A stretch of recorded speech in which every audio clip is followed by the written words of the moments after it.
El día de hoy no vamos a movernos a ningún otro evangelio, lo vamos a tocar aquí nada más, porque el relato nuevamente es exclusivo del evangelio de Juan. Juan 20, del 24, al 31. Vamos a darle lectura. La Biblia dice así: pero Tomás, uno de los 12, llamado Dídimo, no estaba con ellos cuando Jesús vino. Le dijeron pues los otros discípulos: hemos visto al Señor. Él les dijo: si no viere en sus manos la señal de los clavos, y metiere mi dedo en el lugar de los clavos, y metiere mi mano en su costado, no creeré. 8 días después estaban otra vez sus discípulos dentro, y con ellos Tomás. Llegó Jesús, estando las puertas cerradas, se puso en medio y les dijo: paz a ustedes. Luego dijo a Tomás: pon aquí tu dedo, mira mis manos, acerca tu mano y métela en mi costado, y no seas incrédulo, sino creyente. Entonces Tomás respondió y le dijo: Señor mío y Dios mío. Jesús le dijo: porque me has visto, Tomás, creíste. Bienaventurados los que no vieron y creyeron. Hizo además Jesús muchas otras señales en presencia de sus discípulos, las cuales no están escritas en este libro, pero estas se han escrito para que crean que Jesús es el Cristo, el Hijo de Dios, y para que creyendo tengan vida en su nombre. Vamos a orar. Cierre sus ojos para que se pueda concentrar y disponga su vida y su corazón, y vamos a decirle con todo nuestro ser al Espíritu Santo que por favor, de la manera más humilde, le rogamos que por favor, Señor, lleve esta palabra no solamente a nuestra mente, no solamente que los estorbos, los prejuicios y toda situación sea quitada, sino que también de la mente baje al corazón para que podamos reflejar a Cristo, Señor. Que esta palabra no sirva solamente para engrosar conocimiento. No queremos únicamente salir de aquí sabiendo más sin reflejar a Cristo. Ese no es el propósito por el cual tú envías tu palabra, Señor. Por eso es que te rogamos que una vez que baje a nuestro corazón, haga lo que tenga que hacer, Señor, y que no regrese a ti vacía como has prometido. Te damos gracias siempre en el nombre de Cristo Jesús. Amén, Dios. Hasta el momento hemos visto las primeras apariciones del Señor Jesucristo después de resucitar. Vimos que primero se apareció a María Magdalena a las afueras del sepulcro. Después, aunque la Biblia no nos da detalles, pero sí hace mención, se le apareció a Pedro. Posteriormente a 2 de sus discípulos mientras caminaban de Jerusalén a Emaús, ya también escudriñamos ese pasaje. Y después a un grupo mucho mayor de personas, entre los que se encontraban 10 de los 11 discípulos, Cleofas, su amigo, que regresaban a dar las buenas nuevas, y algunos discípulos más que estaban reunidos precisamente por esas maravillosas noticias. Fue esta última aparición la que escudriñamos la semana pasada. Nos basamos en los relatos de Juan 20 y el complemento en Lucas 24. Estos detalles, como le acabo de decir, se complementan entre sí y nos dan un panorama más amplio de lo que estaba sucediendo ese día de gozo. Como le dije la semana pasada, Juan trunca el relato. Lucas todavía se sigue un poco más en los detalles, todavía nos dice que Jesús pidió de comer, le dieron de comer y todavía les dijo algunas palabras. Juan no, Juan trunca el relato para darnos a saber una noticia, que entre el grupo de los 11 vivientes o restantes faltaba uno, faltaba Tomás. El Espíritu Santo inspira al apóstol amado, al discípulo amado, a Juan, para relatarnos esto, para edificación de nosotros los lectores, no solamente los del primer siglo, sino 20 siglos después, en un tema muy delicado. Quiero que ponga mucha atención, porque es el tema en el cual nos vamos a introducir el día de hoy, por medio de este pasaje de Juan 20, 24 al 31. El tema creo que es obvio: la incredulidad. Quiero que entienda 3 cosas básicamente el día de hoy. ¿Qué es la incredulidad? ¿Cómo se manifiesta? Pero sobre todo cómo contrarrestarla, cómo deshacernos de ella. Todo eso veremos y un poco más por medio de este pasaje. Dicen los versículos 24 y 25. Vamos a comenzar entonces a desmenuzar el pasaje. Pero Tomás, uno de los 12, llamado Dídimo, no estaba con ellos cuando Jesús vino. Le dijeron pues los otros discípulos: hemos visto al Señor hemos visto. Él les dijo: si no viere sus manos la señal de los clavos, y metiere mi dedo en el lugar de los clavos, y metiere mi mano en su costado, no, ¿qué dice? No creeré. Se habían reunido los apóstoles del Señor con algunos de los discípulos por las impactantes y maravillosas noticias recibidas. Primero, por parte de las mujeres, que el cuerpo del Señor no estaba en la tumba. Después, por las noticias de Magdalena: vi al Señor, me dio una encomienda, me dio una orden. Además, llegó Pedro y también les dijo que tuvo un encuentro con él. Pero los 12 apóstoles del Cordero, de los 12, solamente 10 estuvieron presentes ese día. Sabemos que porque Judas, por el suicidio que cometió, era imposible que asistiera. Pero había otro que no tenía ningún impedimento y aún así no estuvo presente. Juan nos lo narra y dice que Tomás, el llamado Dídimo, en griego significa gemelo o mellizo, por eso le decían el Dídimo. La Biblia, y se lo dije cuando hablamos de él hace ya varios meses, también ya vimos un poco acerca de él en Juan 11 y en Juan 14. No nos dice nada acerca de su gemelo o gemela. Tal vez tenía un gemelo, una gemela, pero no nos dice ni la Biblia ni la historia nada acerca de este gemelo o gemela de Tomás. Tomás era uno de los 12 apóstoles originalmente escogidos. Él tenía que haber estado presente. Al no estar presente en esa primera reunión en la noche del domingo, se perdió el gozo de ver al Señor Jesucristo resucitado, y se perdió el gozo de escucharlo hablar esas palabras de paz que les llevó. Lo último que tenía Tomás en su corazón era paz. El corazón de Tomás, es fácil saberlo por el versículo 25, estaba infeliz, inquieto, inseguro. Lo último que tenía era esa paz que sobrepasa todo entendimiento. Por eso es que los otros discípulos, no solamente los 10, seguramente también Cleofas y su amigo, seguramente también Magdalena y las demás mujeres, se dieron a una encomienda, se dieron a la tarea de decirle una otra y otra vez sin vacilar: hemos visto al Señor. Tomás estaba inseguro, Tomás estaba inquieto, Tomás estaba infeliz, Tomás estaba incrédulo. Se acercó, le fueron a ver tal vez y le dijeron: reúnete con nosotros nuevamente. Vimos al Señor, acabamos de ver al Señor, hemos visto al Señor. No solamente le decían hemos visto al Señor en la referencia de cuando entró en el cuarto con todos ellos. Seguramente Cleofas y su amigo le relataron: oye, no es la única vez. También nosotros, ¿te acuerdas que íbamos a Emaús y regresamos? Pues nosotros lo vimos en el camino, partió el pan, nos enseñó la escritura. Seguramente también Magdalena le dio su testimonio de cómo se encontró gozosamente con él. Había habido varias apariciones del Señor durante el día de resurrección y la noche. Tomás, sin embargo, seguía terco en su incredulidad.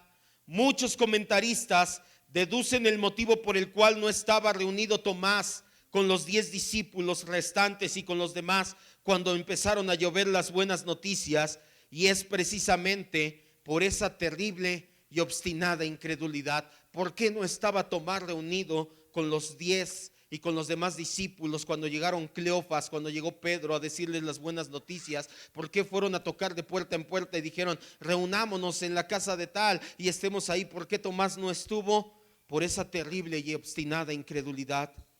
Era un discípulo muy dedicado.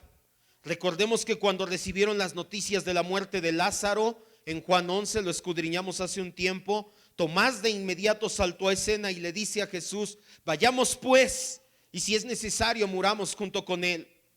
Al mismo tiempo, Tomás era un discípulo muy pesimista.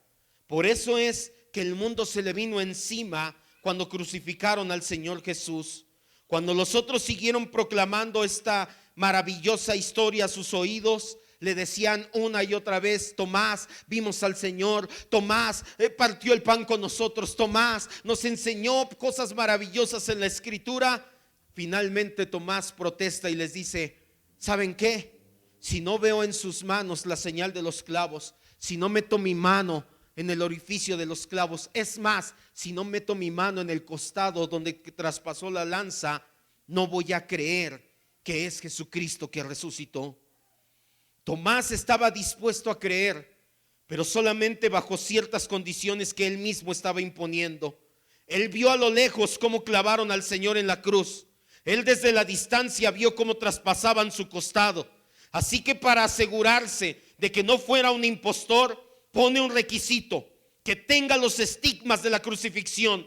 Pero sobre todo, Tomás pone un requisito: no solamente quiero ver, quiero sentir, quiero palpar, quiero tocar con mis manos sus manos y quiero tocar con mis manos su costado. Solamente así me sentiré satisfecho. Solamente así vas a sacarme de mi incredulidad terca, decía Tomás.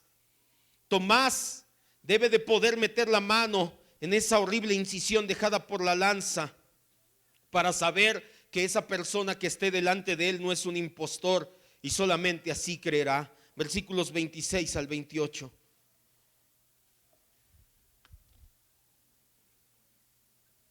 Ocho días después estaban otra vez los discípulos dentro y con ellos Tomás. Llegó Jesús estando las puertas cerradas y se puso en medio y les dijo: pasa ustedes. Luego dijo a Tomás: pon aquí tu dedo y mira mis manos, y acerca tu mano y métela a mi costado, y no seas incrédulo sino creyente. Entonces Tomás respondió y le dijo a Jesús: Señor mío y Dios mío. Juan emplea el método inclusivo de contar el tiempo. ¿Qué significa esto? Donde tomas en cuenta el mismo día en el que estás. Cuando Juan dice 8 días después, para nosotros en nuestra cultura no es tan difícil, porque si les digo nos vemos de aquí 8 días, ¿qué entendemos? Nos vemos el domingo que viene. ¿Por qué? Porque se le llama forma inclusiva de contar el tiempo. Que no son 7 días, pero contando hoy, ¿cuántos días son? 8 días, domingo, lunes, martes, miércoles, jueves, viernes, sábado, domingo, 8 días. Juan utiliza esa forma inclusiva de contar el tiempo. Entonces, pasó una semana. Es el segundo domingo después de que Cristo ha resucitado, para que seamos más exactos. La hora y el lugar muy seguramente eran los mismos. Ya tarde en la noche y muy probablemente la misma casa. Esta vez Tomás sí estaba presente. Muy probablemente no es porque creyera ya en la resurrección, todo lo contrario. La labor de convencimiento de sus compañeros, relatando una y otra vez sus testimonios, habían hecho que Tomás por fin cediera y dijera: bueno, vamos a reunirnos con ustedes un rato más. El resto del versículo 26 es una repetición prácticamente palabra por palabra del versículo 19. Una vez más, Juan nos dice que las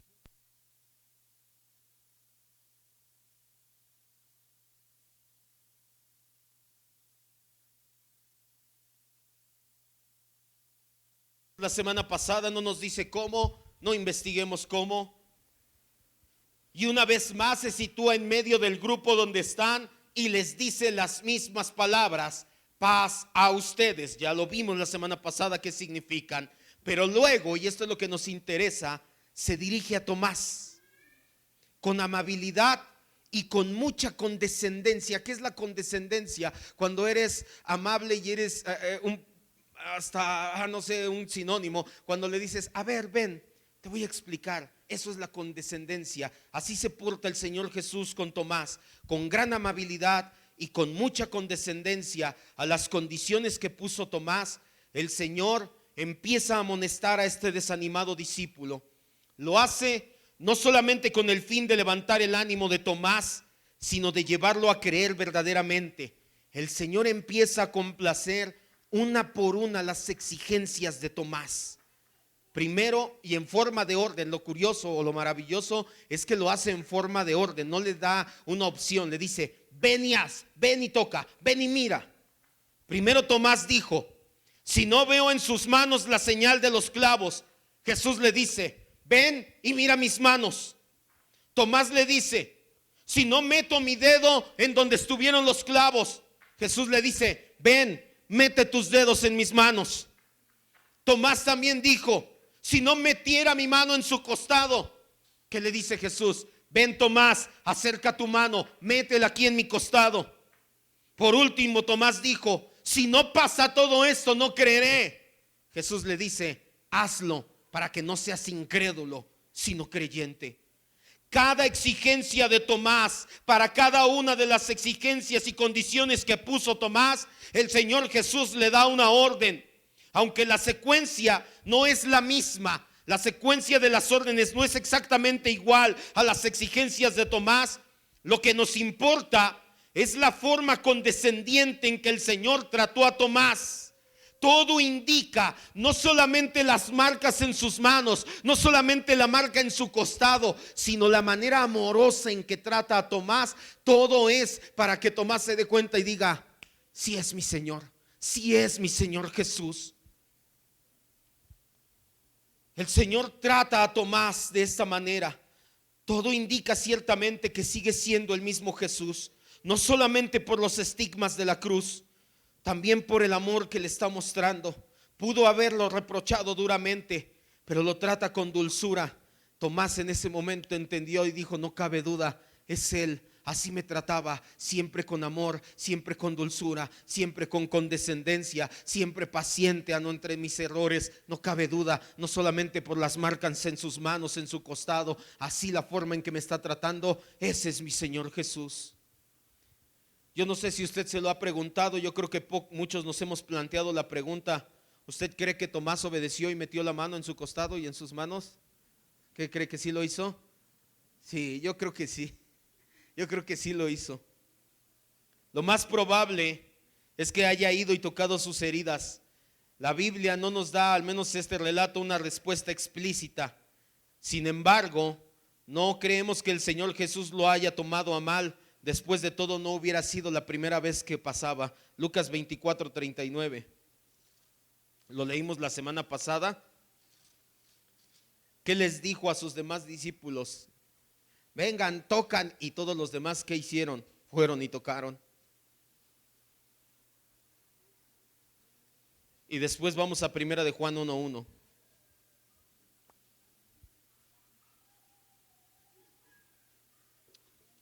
De hecho, muy probablemente por eso estas fueron las condiciones de Tomás, porque le contaron: Tomás, lo vi, yo mismo metí mi mano en su costado y toqué. Ah, sí, pues si no lo hago yo también, no creo en él entonces. Lucas 24:39. Jesús se para en medio de ellos, les pregunta por qué está turbado su corazón y sus pensamientos. Miren mis manos y mis pies, yo mismo soy. ¿Qué dice? Toquen, palpen, toquen y vean, porque un espíritu no tiene carne ni hueso, como ven que yo tengo. Primera de Juan 1:1. Aquí nos quita toda duda Juan. Juan mismo tocó los estigmas del Señor, el apóstol Juan. Y yo creo que el Señor Jesús lo hizo a propósito. Vengan, toquen, convénzanse de que soy yo. Queden convencidos 100% de que soy yo. Porque el mensaje que van a llevar es un mensaje que necesita mucho respaldo, porque la oposición que van a tener es mucha. Primera de Juan 1:1. Lo que era desde el principio, lo que hemos oído, lo que hemos visto con nuestros ojos, lo que hemos contemplado. ¿Y qué dice? Y palparon nuestras manos tocante a Cristo. Es el verbo de vida. ¿Qué está diciendo Juan en su carta? Lo que les voy a escribir no es lo que me contó el tío de un amigo del vecino que le dijo que la prima vivió. No, fue lo que yo vi, lo que mis manos tocaron directamente al Señor Jesucristo. Muy probablemente Tomás tocó el costado, tocó las heridas del Señor Jesús, las vio de cerca y exclamó: Señor mío y Dios mío. Habiendo escuchado las palabras maravillosas de Jesús, que respondieron a cada detalle que Tomás puso como condición, habiendo visto y tocado las heridas en sus manos y sus pies y en su costado, Tomás entonces exclama: Señor mío y Dios mío. Esta confesión de Tomás debe de entenderse en el contexto inmediato, que está en armonía con todo el contexto de la Escritura.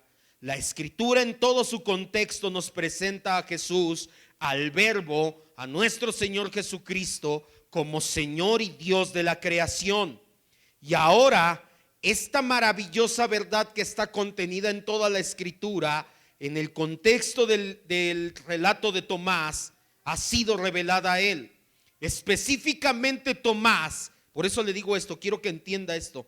Tomás se dio cuenta de dos atributos divinos en ese momento.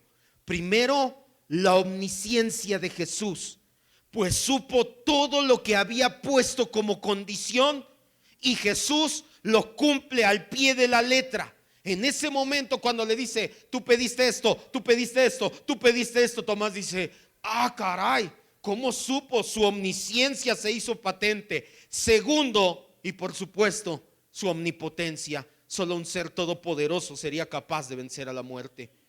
Pero Tomás no solamente le reconoce como Señor y Dios, él es muy específico, se apropia de manera personal de esa maravillosa revelación. No le dice Señor y Dios, le dice mi Señor, mi Dios. Tomás lo exclama no por casualidad, no como una reacción. Cuando de repente algo nos pasa, nos decimos, Dios mío. No fue una reacción involuntaria de Tomás. Sus palabras fueron bien elegidas. Ya sabemos por qué le llamó Dios mío, pero hay que entender también por qué le llama Señor mío. Un momento antes, el mismo Tomás se quería enseñorear de Jesús, quería imponer él sus condiciones. Cuando se da cuenta quién manda en ese momento, como un acto de sumisión y obediencia, le dice, no, aquí el Señor eres tú, mi Señor eres tú. Tomás ya no quiere mandar imponiendo sus condiciones. En Jesús reconoce a su soberano e incluso a su Dios. Para un judío esta confesión era sobresaliente. Versículo 29, regrese ahí mismo. Ahorita vamos a amarrar todo esto y se va a entender a dónde queremos llegar. Jesús le dijo, porque me has visto, Tomás, creíste. Y después nos dice a todos los que vamos a creer en la posteridad, bienaventurados los que no vieron y creyeron. No hubo nada inadecuado en la confesión de Tomás. La confesión que Tomás hizo, Señor mío y Dios mío, la revelación personal de Cristo a su vida, en ese momento ya no nada más era Señor y Dios, mi Señor y mi Dios, dice Tomás. Tú eres soberano, veo que eres omnipotente, veo que eres todopoderoso y veo que eres omnisciente, todo lo sabes y además eres tú quien manda, no más yo. Pero si hubo algo inadecuado en la forma en que llegó a ese nivel de fe. Hubiera tenido que creer como los demás, hubiera tenido que creer sin haber visto. Pero el Señor, para beneficio de quienes íbamos a creer en los años y hasta en los siglos siguientes, dice, bienaventurados los que no vieron y creyeron. La fe que procede por el ver es buena, pero la fe que procede por el oír es excelente. Al menos esta lección nos da la escritura. Vamos a dos citas, Romanos 10, 14 al 17. Si usted alguna vez ha puesto una condición como Tomás y dice, pues si yo veo esto, creo. La fe que viene por el ver es buena, pero la fe que viene por el oír es excelente.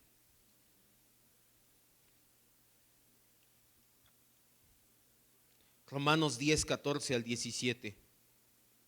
Y después brincamos a Primera de Pedro 4, 8. La Biblia nos lo marca también en Mateo 8, 5, en Juan 4, 48, que la fe que viene por el oír supera a la fe que viene por el ver.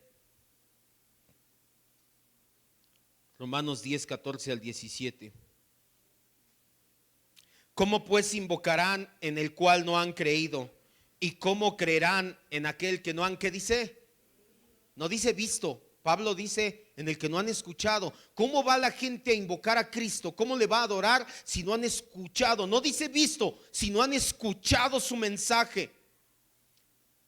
Dice, ¿y cómo creerán en aquel que no han escuchado? ¿Y cómo escucharán si no hay quien les predique? ¿Y cómo predicarán si no enviamos a nadie? Como está escrito, cuán hermosos son los pies de los que anuncian la paz, de los que anuncian el evangelio.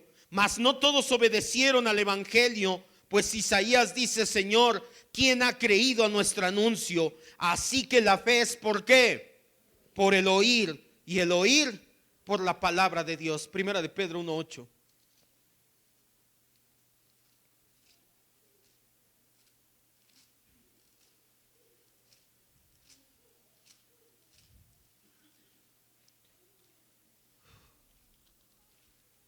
Primera de Pedro 1:8.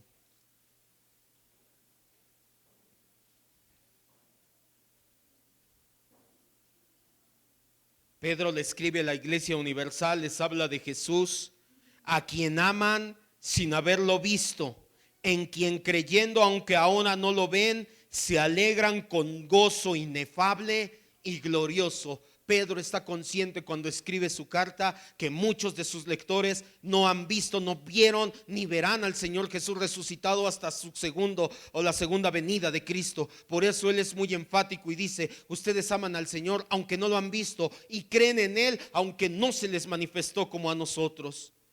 Versículo 30 y 31.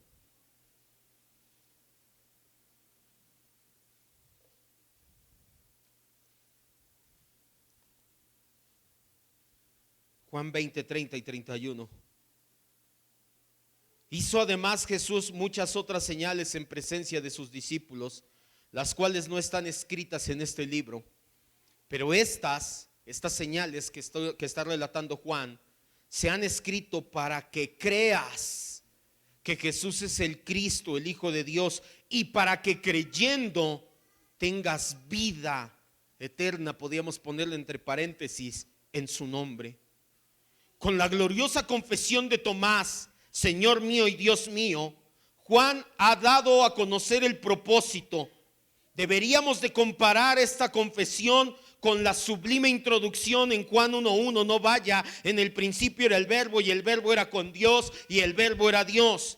El propósito de Juan ha sido el mismo todo el tiempo. Se lo dije hace tiempo. Cada uno de los 4 evangelios tiene un propósito. Mateo quiere mostrarnos a Jesús como rey. Marcos nos muestra a Jesús como siervo. Lucas nos muestra a Jesús como hombre. Juan nos quiere mostrar a Jesús como ¿qué? Como Dios. El propósito de Juan, desde que empezó a escribir su evangelio, desde el capítulo 1, versículo 1 hasta el final, es mostrarnos a Jesús como el verbo, como Dios, como el Hijo de Dios, de la misma esencia de Dios. La resurrección y la aparición a los discípulos, incluyendo Tomás, ha tenido el efecto de que los discípulos confiesen con sus labios y de corazón que Jesucristo es Dios. La resurrección fue la mayor señal de todas. Habían presenciado muchas señales. Todos los discípulos habían sido testigos calificados para dar testimonio acerca de lo que habían visto, escuchado y experimentado. Es cierto que ninguno de ellos vio el momento exacto de la resurrección. Ninguno de los 11 estuvo en el momento exacto en que Jesús se levantó de los muertos. Eso es cierto. Pero sí vieron a Jesús resucitado. Eso implica la resurrección, la verdad de la resurrección. Además de esta señal de la resurrección, los discípulos en el 4 evangelio al menos presenciaron la transformación del agua en vino, la curación del hijo del noble, la curación del hombre seco. Años llevo esperando que alguien me meta al estanque en Betesda, en Juan 5. La alimentación milagrosa de 5,000 personas. En Juan 9, cuando le regresa la vista al ciego de nacimiento. En Juan 11, cuando resucitó a Lázaro. Ahora bien, Juan no relató todas y cada una de las enseñanzas y milagros de Cristo. Juan fue selectivo. Él daba por hecho que los lectores ya habían estudiado los 3 primeros evangelios. Simplemente relata las acciones y palabras que él consideraba importantes de Jesús, significativas. Relatar todas habría sido imposible. ¿Cuál fue el propósito de Juan a relatar estas palabras? La respuesta la expresa él mismo: para que creas lo que se ha escrito, para que creas que Jesús es el Cristo. No debemos olvidar que Juan escribió su evangelio cuando el gnóstico Cerinto, en la época del apóstol Juan, en sus últimos años de vida, se levantó una secta de gnósticos liderada por Cerinto. En su época, Cerinto ganaba cada vez más y más popularidad y más seguidores. Cerinto sobajaba la fe de la iglesia en la divinidad de Cristo. Cada vez que podía, atacaba la divinidad de Cristo. Para Juan era imprescindible fortalecer la fe de los discípulos en que Cristo es Dios. Para nosotros es igual de importante. Nos unimos al apóstol en rechazar severamente de nuestra congregación a todo aquel que no confiesa que Jesús es Señor y Dios. Segunda de Juan 9:10.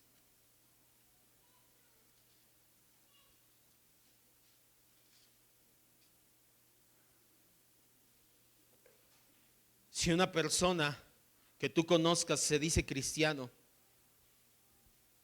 así se pare a predicar, así se diga pastor, profeta, apóstol o lo que sea, no cree en la divinidad de Cristo, no es tu hermano en la fe, no es nuestro hermano. Tiene que quedar bien claro: pastor, pero me cae muy bien, lo quiero mucho, es mi amigo. Te cae bien, es tu amigo, pero no es tu hermano en la fe. No puedes compartir la hermandad en la fe con alguien que no cree que Cristo es Dios. No se puede. Es una de las columnas inamovibles de la fe cristiana. Si una persona no cree que Cristo es Dios, no es nuestro hermano en la fe. Anda por ahí un apóstol últimamente poniendo, apóstol entre comillas, diciendo que Cristo no es Dios, que la Trinidad no es bíblica, que el Dios de Ismael, el Dios del Islam y el Dios de la Biblia es el mismo Dios. Cada vez más alejado de la verdad este pobre hombre. Segunda de Juan 9:10. Cualquiera que se extravía y no persevera en la doctrina de Cristo, no tiene a Dios. El que persevera en la doctrina de Cristo, ese sí tiene al Padre y tiene al Hijo. Si alguno viene a ustedes y no trae esa doctrina, no importa, son cuates, recíbelo y pásense la buena onda. Así dice el apóstol Juan. ¿Qué dice el apóstol Juan? ¿Qué dice el Espíritu Santo? ¿Qué dice la palabra de Dios? No lo recibas en casa, ni le digas ni siquiera bienvenido. El defender la divinidad de Cristo para ti y para mí debe de ser algo inamovible de nuestro corazón. Es algo que no se puede negociar. Tal vez podríamos negociar un poco acerca de escatología, pero yo creo que el rapto viene en dos partes. Jesús viene 3 veces. Bueno, estás medio tronadito, pero no importa. Pero negociar la divinidad de Cristo, jamás. Mientras sigamos creyendo en Cristo como el Hijo de Dios, que se dio en la cruz por nuestros pecados, dice Juan, seguiremos teniendo vida en su nombre. Pero si nos dejamos envolver por la incredulidad, seremos como Tomás. Todo esto que acabamos de ver, vamos a amarrarlo a continuación. Las consecuencias de la incredulidad las podemos ver en estos cortos versículos en la vida de Tomás. Al menos yo encontré 4 consecuencias, 4 características, 4 rasgos de la incredulidad. Primero, una persona incrédula. Escucha bien, estamos hablando de incredulidad, no de un ateo. Esa es otra onda. Para eso está la apologética y ya. Estoy hablando de los que estamos aquí, pero que somos escépticos, incrédulos, reacios, o a lo mejor ni te has dado cuenta. Y cuando escuches esto vas a decir: por eso soy así, porque está la raíz de incredulidad en tu corazón. Una persona incrédula como Tomás, alguien que se dice creyente, pero que en realidad la raíz de incredulidad está creciendo en su corazón. La primera característica es: se niega a congregarse con sus hermanos. No podemos decirnos creyentes y no buscar comunión con nuestros hermanos en la fe. No podemos decirnos creyentes y no buscar congregarnos fiel y regularmente lo más posible, o al menos buscar un día a la semana el congregarnos con nuestros hermanos. Todos los discípulos estaban reunidos por las maravillosas noticias. Las mujeres, los 10, aún los discípulos más lejanos, todos menos Tomás. Tomás, a causa de su incredulidad, se estaba perdiendo la bendición. Escucha bien, escogí a propósito esta palabra, de ser tallado por sus demás hermanos para reflejar a Cristo. No te estoy diciendo que aquí es un lugar perfecto. Aquí vienes a ser tallado por el Señor para reflejar a Cristo. ¿Y sabes a quién utiliza para tallarte? Voltea a tu alrededor y veme a mí, a los que estamos aquí. Si tú crees y dices: no, ¿para qué? Allá son así, son esto y son lo otro. Perfecto, son los que necesitas para expresar y reflejar a Cristo, para expresar el amor incondicional que ya está en ti. Los dos discípulos que iban a Emaús son otro ejemplo de separación por incredulidad. Oigan, ya se vinieron las mujeres, ya vino Pedro, vamos a reunirnos. Y le dice Cleofas a su amigo: ¿para qué? Yo creí que era el que nos iba a liberar, yo creí que era el que nos iba a levantar como nación. Ven, le dice Cleofas a su amigo a Cleofas, da igual, te invito a mi casa, vamos a comer pan allá en la noche. Y se separan de los discípulos. Pero en cuanto fueron abiertos sus ojos a la verdad, ¿qué dice la Biblia que hicieron? Lo vimos hace 2 semanas. Pero que caminé 10 kilómetros, no me interesa, me acabo de entender, acabo de abrir mis ojos a la verdad del evangelio. Quiero estar reunido con mis hermanos. Cuando verdaderamente nuestros ojos sean abiertos al evangelio, vamos a hacer de congregarnos nuestra prioridad más alta. Porque cuando tienes comunión con Cristo, vas a tener deseos de tener comunión con su iglesia. No me digas que tienes comunión con Cristo si no tienes deseos de tener comunión con su iglesia, porque no sé con qué Cristo estés teniendo comunión. ¿Qué es lo que más ama Cristo? Su iglesia. No me digas que tienes comunión con Cristo si no pone Cristo en ti el querer, como el hacer, el deseo, el fuego de decir: quiero tener comunión con su iglesia. Segundo, un incrédulo se resiste a ser bendecido por Dios. Todo lo ve mal, todo lo ve de manera negativa.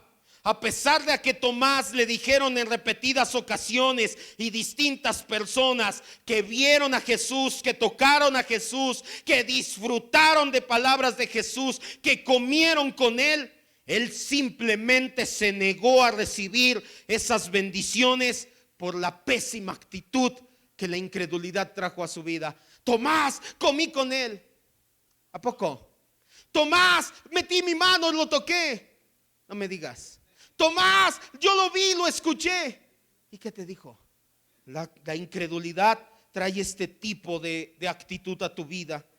Así nos pasa cuando vemos todo en esta vida color de gris, cuando todo te desmoraliza, cuando a pesar de que te alentamos con palabras ciertas. Yo no estoy diciendo que te tiene que ir bien en todo tiempo en la vida. A lo mejor estás pasando un tiempo de prueba y te decimos: tú descansa en la soberanía de Dios. Y nosotros nos negamos a recibir ese consuelo porque simplemente la incredulidad te hace resistirte a las bendiciones. Si eres de las personas que cuando pasan situaciones y te dicen: tú descansa en Cristo, tú descansa en su soberanía, Dios tiene el control, y lo ves como la incredulidad te está echando raíz en ti. Tercero, una persona incrédula siempre tiene excusas.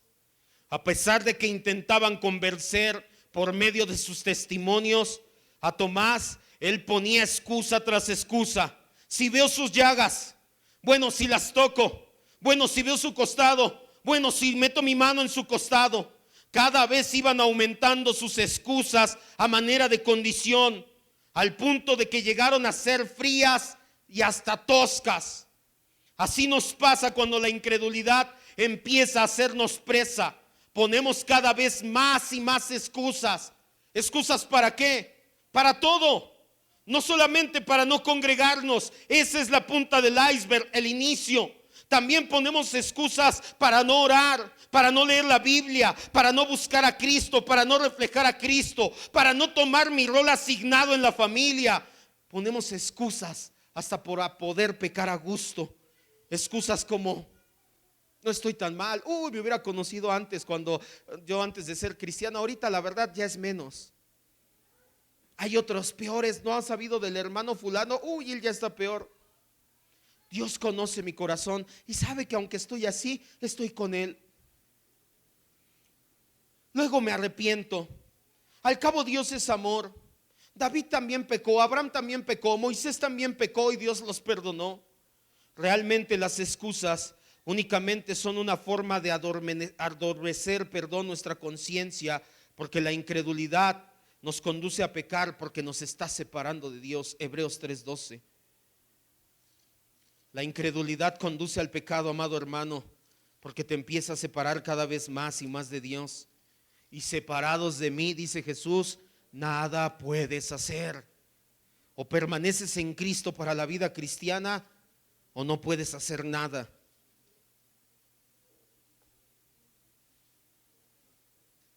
La incredulidad te va a hacer poner excusas para todo, porque lo único que quieres es darle morfina a tu conciencia, adormecerla, no sentirte tan mal. Hebreos 3:12. Miren, hermanos, que no haya en ninguno de ustedes corazón, ¿qué dice? Malo de incredulidad. Lo liga el escritor de Hebreos, dice, la maldad y la incredulidad van ligadas. Que no haya corazón malo de incredulidad. ¿Para qué? Para apartarte del Dios vivo. ¿Qué es lo que hace la incredulidad? Te aparta del Dios vivo, y apartado del Dios vivo, nada puedes hacer más que empezar a pecar y seguir pecando y pecando y pecando, y empiezas a poner excusas para tus pecados, para que tu conciencia, que es el Espíritu Santo, no te haga sentir tan mal, y le dices, Señor, pero yo antes era peor, Señor, pero si un día me voy a arrepentir, Señor, ya nada más que pase este tiempo, Señor, ya nada más que me tenga esto, Señor, ya nada más lo otro, y sigues poniendo como Tomás excusa tras excusa. La inventas con el fin de crear una falsa paz en el corazón, pero en el fondo de él sabes que esa no es la vida de un verdadero hijo de Dios. Y número 4, un incrédulo es pragmático. Cuando Lázaro murió y les dieron el aviso a Jesús y a sus discípulos, ¿quién fue el primero en hablar? Tomás. ¿Qué dijo? Vamos, no hay problema. Es más, valientemente Tomás se para y dice, aunque tengamos que morir con Lázaro. ¿Por qué lo dijo? Porque sabía que los líderes de los judíos podían tomar los presos a Jesús, a sus discípulos, y hasta darles muerte. Pero como ahí estaba el maestro, ya lo vimos hace tiempo, se daban valor y decían, sí, mientras esté Jesús no hay problema. Después de que tomaron la última cena del Señor, el Jesús les anuncia su partida. ¿Quién fue el primero en preguntar? Tomás. De hecho, Juan 14:6 dice, yo soy el camino, la verdad y la vida. ¿Pero por qué lo dice Jesús? Porque en Juan 14:5 Tomás le dice, Señor, no sabemos a dónde vas, ¿cómo podemos saber el camino? Tomás no entendía que las palabras de Jesús no eran literales, eran metafóricas. Pero lo importante para nuestro tema de hoy es el pragmatismo de Tomás. ¿Por qué pragmatismo? Porque de inmediato quiso sobresalir y recordarle al Señor, Señor, yo sí te sigo, nada más dime a dónde, no sé cuál es el camino, tú dime a dónde y yo te sigo. Era pragmático Tomás. Pero el día de la verdad, el día que verdaderamente tenía que estar con Jesús, el día que lo arrestaron y lo crucificaron, y sobre todo el día que llegaron las noticias de la resurrección, Tomás ahora simplemente se esfumó. Eso es pragmatismo. La Biblia le llama, para que lo entendamos mejor, doble ánimo. Santiago 1 del 6 al 8. El pragmático se va con lo que viene. Ahorita está estar de buenas con Jesús, estoy de buenas. Ahorita no está Jesús, estoy de malas. Ahorita regresó Jesús, estoy de buenas. Vas y vienes como las olas del mar. Eres pragmático. La Biblia le llama por su nombre. Eres de doble ánimo. Y hay mucha gente que somos de doble ánimo porque no terminamos de creerle a Dios. Crees en Dios, pero también los demonios creen y tiemblan. 1 del 6 al 8. No se trata de creer en Dios, se trata de creerle a Dios. Santiago 1 del 6 al 8.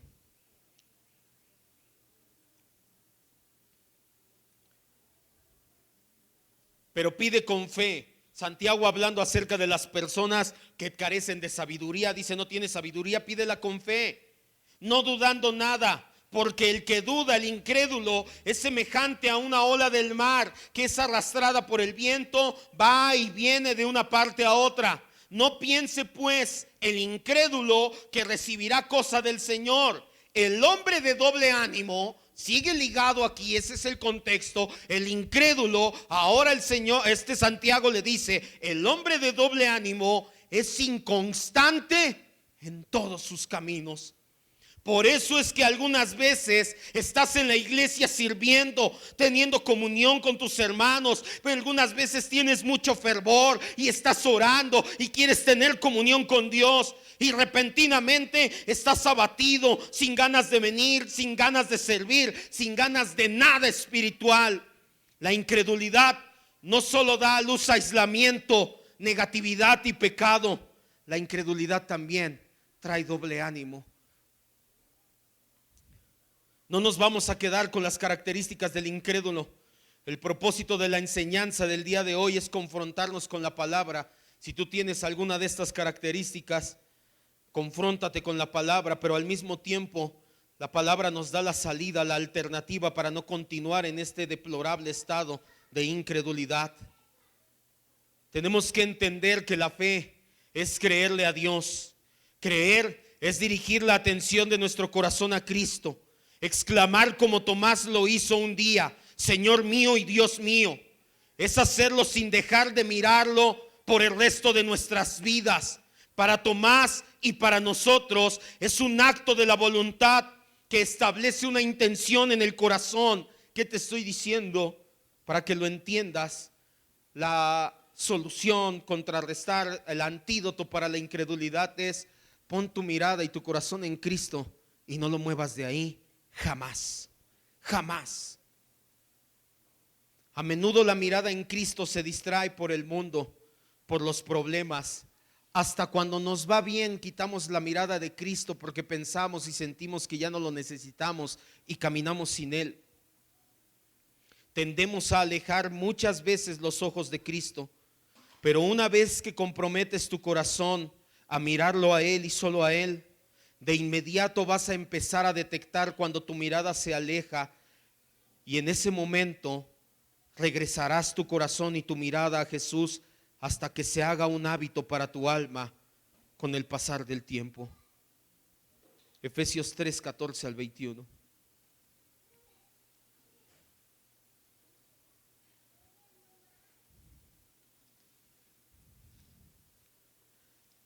Efesios 3, 14 al 21.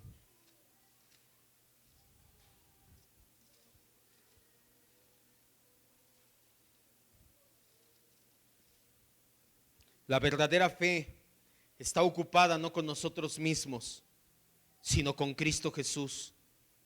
Así como le pasó a Tomás, en el momento en que quitó los ojos de sus sentimientos, de su corazón, de su incredulidad, de su depresión, de sus problemas, en el momento en que Tomás quitó los ojos de sí mismo, en ese instante puso los ojos sobre el Señor y su corazón le reconoció como Dios y soberano suyo. Oremos para que se cumpla lo que Pablo escribe en Efesios 3, 14 al 21. Por esta causa doblo mis rodillas ante el Padre de nuestro Señor Jesucristo, de quien toma en nombre toda familia en los cielos y en la tierra, para que les dé conforme a las riquezas de su gloria, que sean fortalecidos con poder en el hombre interior por su espíritu, para que habite Cristo por la fe en sus corazones, a fin de que arraigados y cimentados en amor, sean capaces de comprender con todos los santos cuál es la anchura, la longitud, la profundidad y la altura, y de conocer el amor de Cristo que excede todo conocimiento, para que sean llenos de toda la plenitud de Dios. Y aquel que es poderoso, esa es la parte que más nos interesa, y aquel que es poderoso para hacer todas las cosas mucho más abundantemente de lo que le pedimos o entendemos, según el poder que actúa en nosotros, a Él sea la gloria en la iglesia en Cristo Jesús por todas las edades, por todos los siglos. Y diga con Pablo y conmigo, amén. Cierre sus ojos. Ayúdame ya, Ángel.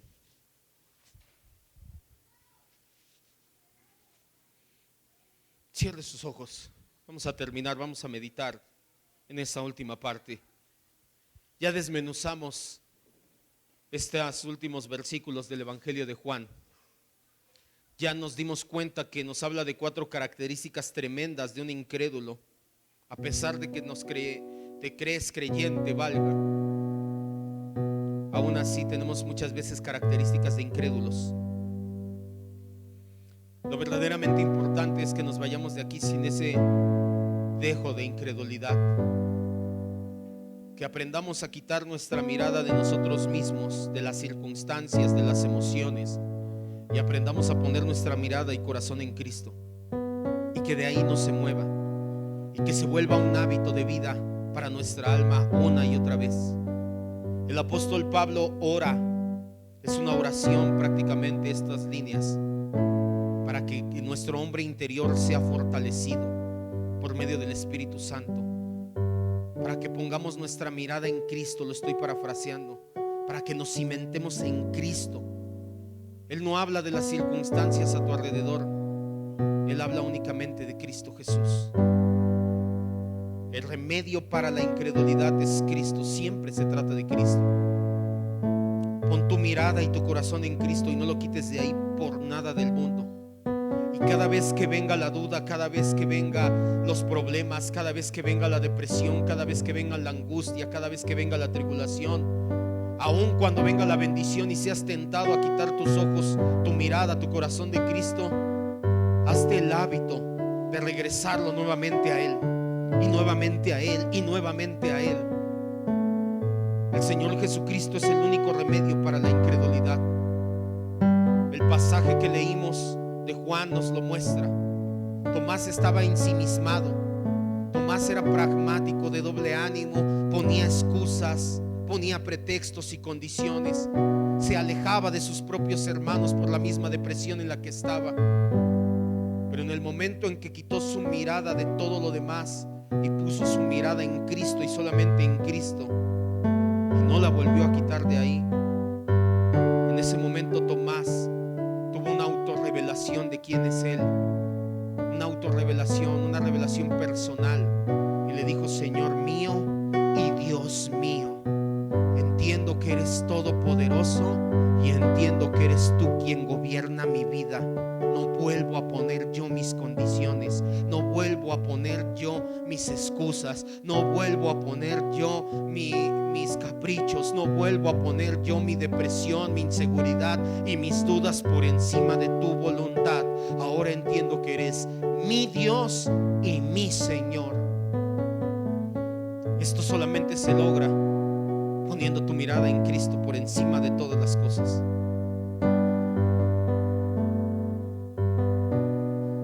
Cierra tus ojos.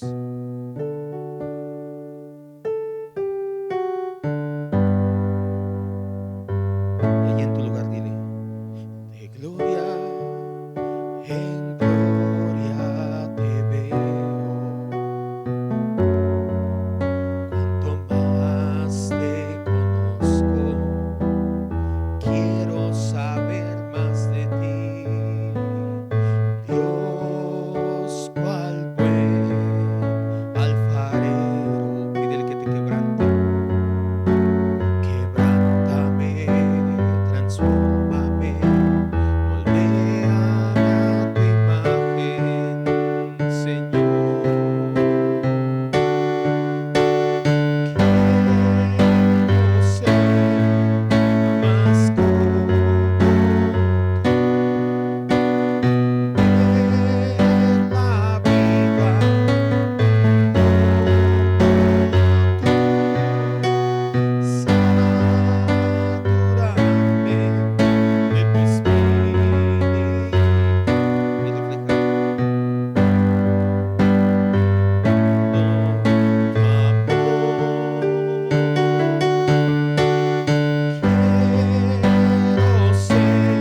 entregamos con todo nuestro corazón al Señor Jesús.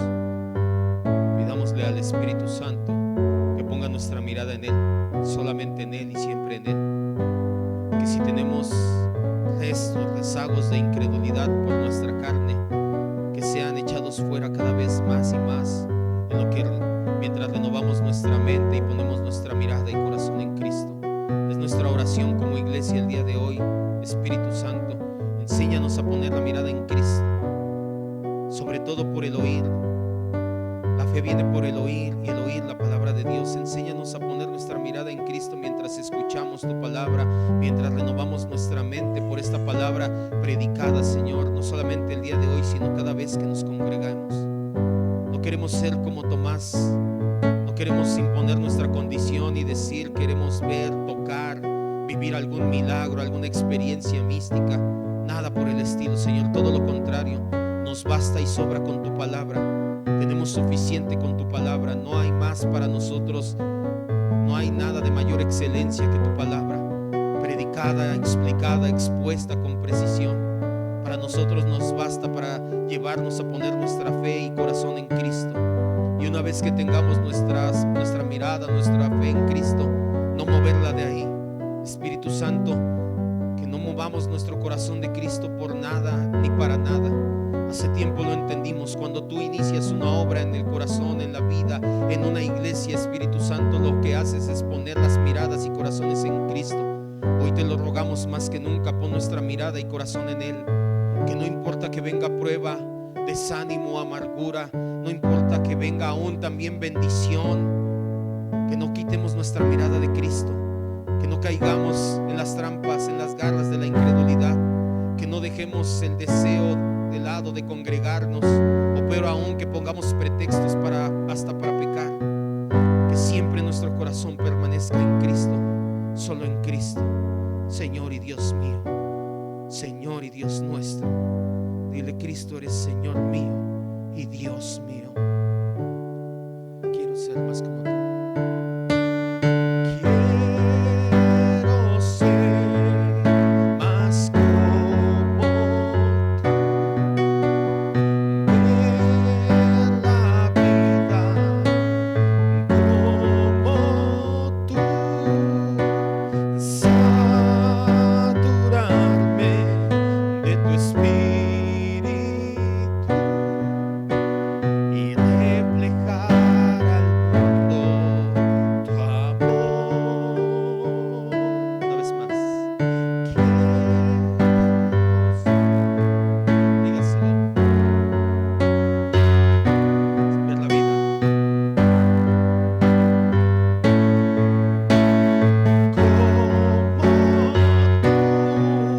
tú, saturarme de tu espíritu